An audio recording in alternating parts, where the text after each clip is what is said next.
जब जब देखो कि इस तरह की कठिनाई आने लगी, बैठे हैं ध्यान में और थोड़ी देर के लिए भी मन, यूं लगता है थोड़ी देर के लिए भी मन संवेदना में नहीं लग रहा, तो इसीलिए साधना के दो हिस्से सिखाए, एक सांस की साधना, एक संवेदना की साधना। संवेदना को जानते हुए अगर हमने क्षमता का अभ्यास किया तो अंतर्मन की गहराइयों तक हमने सुधारने का काम कर लिया। नहीं जान पाए संवेदना, मानस हमारा इतना उथल पुथल कर रहा है कि हम संवेदना को नहीं जान पाते, नहीं जान पाए तो सांस का ही काम करें। सांस का भी तो मन से बड़ा गहरा संबंध है। शुद्ध सांस को देखते चले जाएं, उसको भी नहीं देख पाते, बड़ी उथल पुथल है भीतर, तो सांस को जरा सा तेज कर लें। संवेदना को तो हम चाहें तो भी तेज नहीं कर सकते, अपने स्वभाव से न जाने कहाँ क्या संवेदना होगी, कैसी होगी, लेकिन सांस को तो हम प्रयत्न पूर्वक तेज कर सकते हैं। जरा प्रयत्न पूर्वक सांस लेना शुरू कर दिया, विचार भी उठ रहे हैं, तूफान भी उठ रहे हैं, सब भीतर ही भीतर जंजाल कर रहे हैं, फिर भी हम सांस को जाने जा रहे हैं, सांस को जाने जा रहे हैं। सांस को भी जानते हैं, तूफान भी उठता है, सांस को भी जानते हैं, तूफान भी उठता है। सफाई का काम चल रहा है, मत घबराएं, इस बात से मत घबराएं कि हमारे मन में ये विचार क्यों उठ रहे हैं, पहले विचार शांत होंगे उसके बाद सफाई होगी। बिल्कुल ऐसा नहीं। अगर सांस को साथ साथ जान रहे हैं या संवेदना को साथ साथ जान रहे हैं और उनके प्रति समता का भाव बनाने की कोशिश कर रहे हैं, थोड़ी थोड़ी देर ही क्षमता रहती है, बाकी समय हम उसी तरह प्रतिक्रिया करते हैं, तो भी कुछ नहीं खोया, लाभ हुआ। धर्म का रास्ता ऐसा है कि इस रास्ते पर जरा सा भी परिश्रम करे तो निष्फल नहीं जाता, हर परिश्रम फल देगा। जरा सा भी परिश्रम करें तो फल मिलेगा ही, अच्छा फल मिलेगा ही, व्यर्थ जाता नहीं, निरर्थक कुछ होता नहीं। तो उत्साह के साथ, उमंग के साथ काम करते रहना चाहिए। और एक कठिनाई आती है धर्म के रास्ते, जब लोग चलना शुरू कर देते हैं तो बार बार दीवारें आती हैं सामने, बार बार जी घबराता है कि भाई रास्ता तो अच्छा है, सचमुच इससे कल्याण होने वाला है, और सचमुच देखो अमुक अमुक का कल्याण हो भी रहा है, और भाई मुझसे नहीं होगा, मैं नहीं कर पाऊंगा। यूं आदमी अपने भीतर एक कायरता का भाव, एक हीन भाव पैदा करने लगता है, तो सचमुच आगे नहीं बढ़ पाए। मन में ये उत्साह बना रहे कि जो प्रयत्न करता है वो सफल होगा ही, देर सबेर सफल होगा, मुझको प्रयत्न करना ही है, ये दृढ़ता। और ये दृढ़ता क्यों नहीं आती, इसके तीन मोटे मोटे कारण जो पुराने समय से चले आ रहे हैं, आज भी हम देखते हैं, अनेक साधकों का अनुभव हमारे सामने है। ये तीन मोटे मोटे कारण, एक बहुत बड़ा कारण धर्म के शिविर में आए तो भी, ना आए तो भी, ये बात तो खूब सुनी है कि शील सदाचार का पालन करना चाहिए। अच्छी बात है, शील सदाचार का पालन करना ही चाहिए, इसमें दो मत कैसे हो सकते हैं। लेकिन कठिनाई कहाँ आती है कि जब इसी शील सदाचार को इतना खींचे एक अति तक ले जाए, ऐसे अंत तक ले जाए, और फिर ये समझ ले कि बस अब तो मुक्त हो ही जाऊंगा। मेरा शील देखो कितना अतियों वाला शील, उसको देखो कैसा गया गुजरा, उसका शील ऐसे अति वाला शील नहीं, मेरा शील कैसे अति वाला। ऐसे ही कोई आदमी कोई व्रत करता है, अच्छी बात है, व्रत करना कोई बुरी बात नहीं है, व्रत करता है, कोई उपवास करता है, और फिर उसे खींचता है, देख मैं ऐसा व्रत करने वाला, ऐसा उपवास करने वाला, मेरे जैसा धर्मवान कौन होगा, बस बाकी सब गए गुजरे, मैं सबसे बड़ा, सबसे महान, सबसे धर्मवान। इसको उन दिनों की भाषा में कहा शील व्रत परामर्श, यानी शील और व्रतों के प्रति आसक्ति पैदा कर ले, ये मान करके अपने को संतुष्ट कर लेना कि शील और व्रतों से ही मैं मुक्त हो जाऊंगा। झूठ है, शील बहुत आवश्यक है, पर केवल शील हमें मुक्त कर दे असंभव बात है। इसकी इतनी बड़ी, हमारी और भी बड़ी, और तट के किनारे लिए बैठे, इस नौका को पानी में उतारते नहीं, तो भाई ये शील क्या काम आया रे। अच्छी से अच्छी बात भी अगर समझदारी से नहीं की गई तो बाधक बन जाएगी। समझदारी से करने का मतलब ये कि जिस काम का जितना उपयोग है उसका उतना ही उपयोग, उसके आगे जो कदम उठाने हैं वो उठ रहे हैं कि नहीं उठ रहे। धर्म का सर्वांगीण विकास होना चाहिए, शील समाधि प्रज्ञा, शील समाधि प्रज्ञा, सारा का सारा धर्म एक साथ बढ़ता चला जाए तो मुक्त हो जाएंगे। कोई बच्चा जन्मे और कुछ ऐसा संयोग हो गया कि उसका एक पांव बढ़ता गया, बाकी शरीर वैसा का वैसा रहा, खूब बढ़ गया एक पांव, तो उस बच्चे को क्या कहेंगे? रोगी कहेंगे ना। उसका शरीर रोगी शरीर नहीं बढ़ता, केवल एक पांव बढ़ा। अरे जो पांव बढ़ा वो भी रोगी, कि उसने सर्वांगीण विकास नहीं किया, अकेला पांव ही बढ़ता चला गया, किसी काम का नहीं वो। ऐसे ही धर्म का केवल एक अंग बढ़ाते चले गए, उसे खींचते चले गए, खींचते चले गए, दूसरे अंगों को विकास करने का मौका ही नहीं दिया, तो रोगी हो जाएंगे।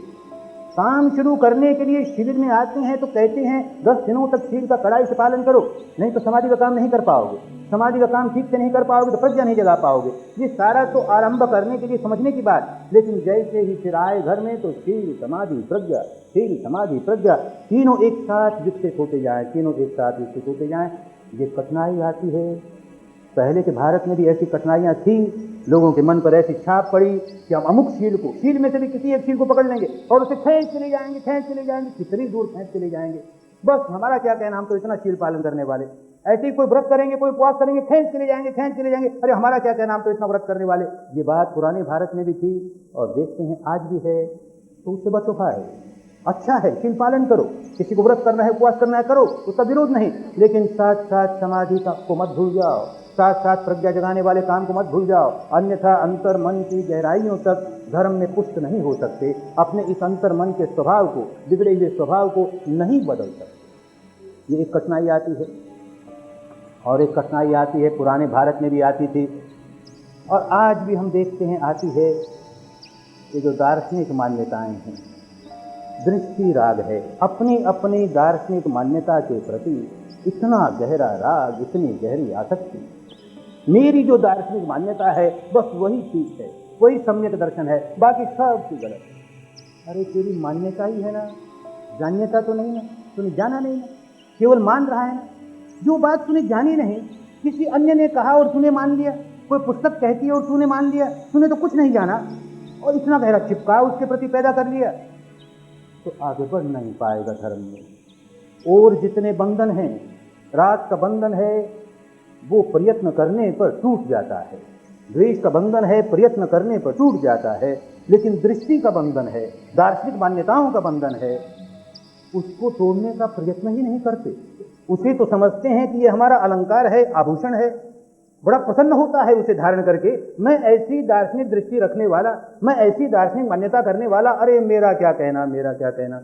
बस समझो दीवारें खड़ी हो गई। और दार्शनिक मान्यता एक होती है, अरे कितनी दार्शनिक मान्यता ही मान्यता। इस शरीर के भीतर एक आत्मा है और हमारी मान्यता है आत्मा है।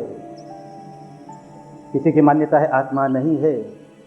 जिसकी मान्यता है आत्मा है, कभी आत्मा को देखा होगा नहीं, कभी नहीं अनुभव किया क्या आत्मा है, पर मानता है आत्मा है, अब चिपक गया उसके साथ। और जो कहता है आत्मा नहीं है, उसने कभी खोज नहीं की, अपने भीतर एक एक अणु परमाणु को अलग कर करके खोज ले और कहे भाई हमने देख लिया भीतर कुछ नहीं है, तो भी माने कि इसने कुछ जान लिया। भाई कुछ नहीं करता, लेकिन फिर भी कहता आत्मा नहीं है और चिपक गया उसे। और जो कहता है आत्मा है, अब उसके तमाशे देखो, जो है कहता है वो भी, एक कहता है जितना बड़ा शरीर उतनी बड़ी आत्मा है, अब दूसरा कोई कहे कि ऐसा नहीं और तरह की आत्मा है, तो लड़ेगा उससे सारे जीवन भर, अरे नहीं जितना बड़ा शरीर उतनी बड़ी आत्मा। दूसरा कहेगा हम भी आत्मा को मानने वाले हैं, पर अंगुष्ठ प्रमाण आत्मा, अंगूठे के जितनी बड़ी, हृदय की गुफा में अंगूठे के जितनी बड़ी आत्मा। ये जो नहीं मानता वो पागल, उससे सब मिथ्या दृष्टि, इसको जो मानता है उससे सम्यक दृष्टि। फिर एक कहता है अरे नहीं नहीं अंगूठे जैसी नहीं, तिल के जैसी, जो तिल के जैसी मानता है उसका सम्यक दर्शन, बाकी सबका मिथ्या दर्शन। एक कहता है अरे तिल के जैसे भी नहीं, बाल के जैसी, जो बाल के जैसे मानता है वो सम्यक दृष्टि, बाकी सब मिथ्या दृष्टि। न बाल वाले ने बाल जैसी आत्मा देखी, न तिल वाले ने तिल जैसी आत्मा देखी, न अंगूठे वाले ने अंगूठी जैसी आत्मा देखी, न शरीर के माप वाले ने शरीर के माप वाली आत्मा देखी, और चिपकी हुई। और जो नहीं मानता उसने नहीं मानना नहीं देखा और चिपका हुआ। ऐसे ही परमात्मा है, अरे परमात्मा है, एक कहता है परमात्मा है, सारी संसार को बनाने वाला, पालने वाला, नष्ट करने वाला एक परमात्मा है। कहता नहीं है, ऐसा कुछ नहीं है। अब है बोलने वाला उसके साथ चिपका हुआ, नहीं है बोलने वाला इस बात के साथ चिपका हुआ, दोनों ने कोई अनुभव नहीं किया, कोई अनुभव नहीं। और जो है कहते हैं उसका भी तमाशा कैसा है, 2 हाथ वाला है, नहीं 4 हाथ वाला है, नहीं 100 हाथ वाला है, काले रंग वाला है, नहीं गोरे रंग वाला है, ऐसे नाक नक्शे वाला है, नहीं ऐसे नाक नक्शे वाला है, अरे नहीं उसका कोई नाक नक्शा नहीं, वो तो निर्गुण है, वो तो निराकार है। अलग जा रहे हैं, सब आपस में लड़े जा रहे हैं, किसी ने जाना वाना नहीं, जानने की कोशिश भी नहीं की, मान रहे हैं, केवल मान रहे हैं। जहाँ ये मानना चलता है वहाँ बंधन ही बंधन है, विपश्यना में आगे नहीं बढ़ पाएगा। इसको एक और रखे, अभी हम उस लायक नहीं हुए। मान लो एक साधक समझता है कि अभी मैं इस लायक नहीं हुआ कि इस बात को सही मानूं या उस बात को सही मानूं, क्योंकि जान नहीं पाया, तो अच्छा भाई इसे एक और रखें। अगर अपने भीतर सचमुच कोई अलग थलग आत्मा है, अगर सचमुच है, तो भी तो उस बेचारी आत्मा का कल्याण ही होगा ना। हम कर क्या रहे हैं?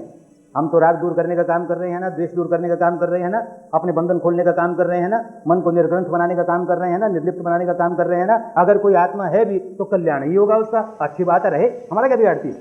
और नहीं है तो काहे बोझ अपने सिर पर उठाए फिरे। जो नहीं है तो नहीं है, फिर भी हमको अपने मन को तो वीतराग करना ही है, विद्वेष करना ही है, विकार निकालने ही है, गांठ खोलनी।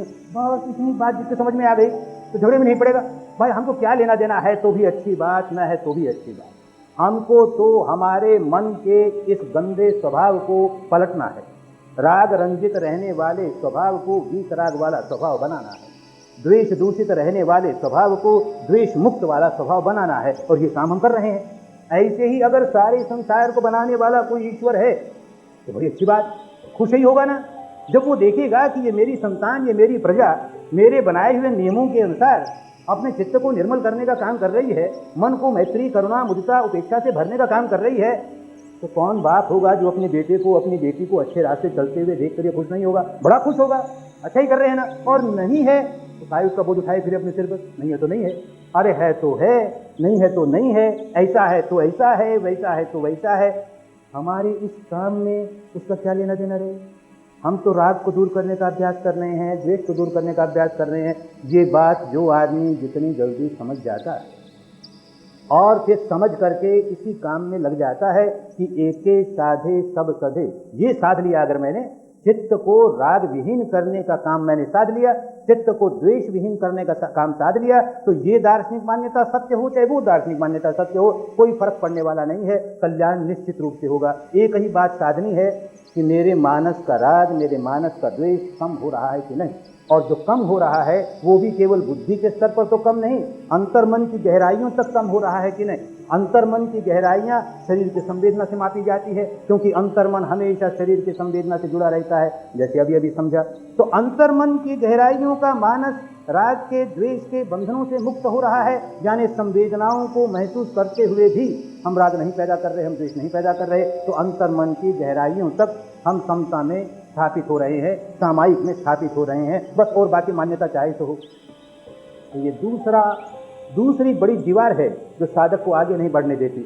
और इसी दीवार को लेकर एक और दीवार खड़ी होती है, शील व्रत परामर्श एक दीवार है जो आगे नहीं बढ़ने देती। इसी तरह से दर्शन की मान्यता, भिन्न भिन्न दार्शनिक मान्यताओं का चिपकाव एक दीवार है जो आगे नहीं बढ़ने देती। इसी तरह एक और दीवार है विचिकित्सा, संदेह होता है, अरे ये क्या करने लगे, ये तो हमारी मान्यता के मुताबिक नहीं ना, ये तो हमारे धर्म के मुताबिक नहीं ना, ये हमारा धर्म, ये तुम्हारा धर्म। अरे धर्म हमारा और तुम्हारा कैसे हुआ भाई? राग से मुक्ति पाना सबका धर्म, सबके लिए कल्याणकारी। द्वेष से मुक्ति पाना सबका धर्म, सबके लिए कल्याणकारी। राग और द्वेष से मुक्ति नहीं पाए तो अमुक कर्म कांड मेरा धर्म, अमुक कर्म कांड उसका धर्म, अमुक मान्यता इसका धर्म, अमुक मान्यता मेरा धर्म। क्या मिलेगा उससे? जड़ें सुधारनी है ना। तो ये बात समझ में नहीं आए तो संदेह ही संदेह पैदा करेगा, शक ही शक पैदा करेगा और आगे बढ़ नहीं पाएगा।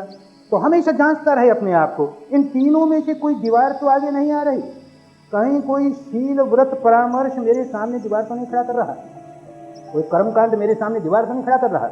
इसी तरह से कोई दृष्टि की मान्यता, कोई परंपरागत दर्शन की मान्यता मेरे सामने दीवार तो नहीं पैदा कर रही। इसी तरह से ये जो मन में शंका संदेह आते हैं, ये कोई दीवार तो नहीं पैदा कर रहे। जब जब शंका संदेह आए, अपने मार्गदर्शक से बार बार मिले, शिविरों में मिले, शिविर के बाहर भी मिले, अपनी शंकाएं दूर करें, तो देखेंगे ये तीन दुश्मन अलग होते जा रहे हैं। तो एकदम आगे बढ़ते ही चले जाएंगे, आगे बढ़ते ही चले जाएंगे। मन को दृढ़ करके आगे बढ़ना है। एक बात जो और हमने अनेकों के अनुभव से जानी है वो ये है, बर्मा में रहते हुए भी देखा कि ये जो राग और द्वेष और मोह और विकार और पतन की ओर जाने का जो स्वभाव है, उसके लिए हमको बहुत सहारा मिलता है। चारों ओर का वातावरण, सारे हमारे संगी साथी जितने हैं उसी रास्ते जाने वाले हैं, तो उनसे बहुत बल मिलता है उसी रास्ते जाने को। उस रास्ते के विपरीत दिशा में जाना हो तो वैसे संगी साथी होने चाहिए, वैसे वातावरण होना चाहिए जो मिलता नहीं। तो इसके लिए प्रयत्न करना बहुत जरूरी है कि कम से कम सप्ताह में तो एक बार विपस्सियों की संगत में बैठेंगे, घंटे भर बैठ करके सामूहिक साधना करेंगे, किसी की कोई चर्चा सुनेंगे, किसी का कोई अनुभव सुनेंगे, कोई बात धर्म संबंधी साधना संबंधी सुनेंगे तो प्रेरणा जागेगी। अरे 7 दिनों तक तो यही रहा कि ऐसे ही संगी साथी मिले जो कि राग की ओर घसीटने वाले, द्वेष की ओर घसीटने वाले। सप्ताह में थोड़ी देर के लिए तो ऐसे संगी साथी मिले जो बेचारे प्रयत्न तो करते हैं राग के बाहर कैसे निकले, द्वेष के बाहर कैसे निकले। तो उनकी संगत कम से कम सप्ताह में एक बार तो हो, नहीं हुई एक सप्ताह तो 15 दिन में एक बार तो हो, नहीं हुई 15 दिन में तो महीने में एक बार तो हो। एक शिविर ले लिया, उसके बाद भूल भाल गए, किसी से हमारा संपर्क ही नहीं, न हमारा साधना के शिविर से कोई सेंटर से कोई संपर्क, न साधकों से कोई संपर्क, तो भाई फिर तो छूट ही जाएगी, ना छोड़ ही देंगे ना। फिर तो छोड़ना नहीं है तो संपर्क बनाए रखना चाहिए। नहीं समय निकाल सके 10 दिन के शिविर में आने का, बम्बई वालों के लिए तो बहुत कठिन बात नहीं है, 3 घंटे का रास्ता है। शनिश्चर को चले गए, शाम को रात वहीं सोए इगतपुरी में, दिन भर वहीं धर्म के वातावरण में रहे, रविवार की रात वहीं रहे, सुबह वहाँ से निकल आए, फिर अपने काम धंधे में लग गए।